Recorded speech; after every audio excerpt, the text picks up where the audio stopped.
और ब्रेक के बाद एक बार फिर से आप सभी का स्वागत है। यूपी में एसआईआर की फाइनल वोटर लिस्ट जारी हुई है तो कई सीटों के समीकरण ही बदल गए हैं। अब तक विपक्ष जो आरोप लगा रहा था वो भी दरकिनार हो गया है।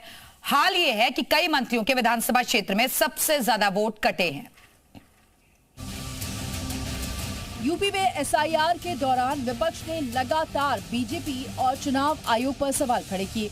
आरोप लगाया कि दोनों मिलीभगत के तहत मुस्लिम बहुल सीटों से वोटर्स को कम करने में लगे हैं।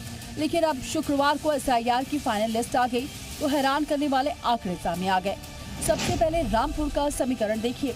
2022 के विधानसभा चुनाव में सपा के आजम खान चुनाव जीते। आजम खान ने करीब 55,000 वोट से जीत हासिल की थी।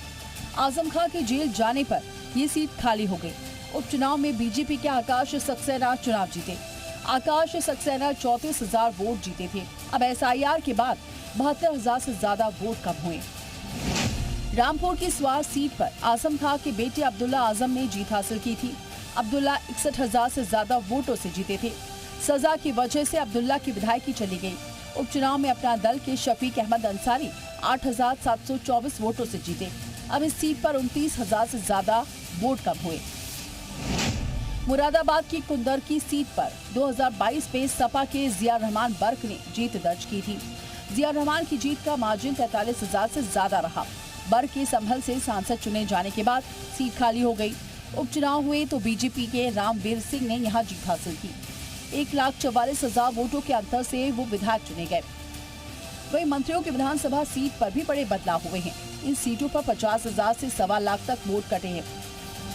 सबसे ज्यादा ब्रजेश पाठक की सीट में वोट कटे। लखनऊ कैंट सिटी पर 34.18% नाम कटे हैं। सिराथू से डिप्टी सीएम केशव प्रसाद मौर्य ने चुनाव लड़ा था। केशव प्रसाद मौर्य 7,337 वोटों से चुनाव हार गए थे। अब सिराथू सीट पर एसआईआर के बाद 52,985 वोट कम हुए हैं। मंत्री नंद गोपाल नंदी और नितिन अग्रवाल की सीटों पर भी समीकरण बदले हैं। अब देखना ये होगा कि ये बदलाव किसके फेवर में जाता है। ब्यूरो रिपोर्ट, जी मीडिया।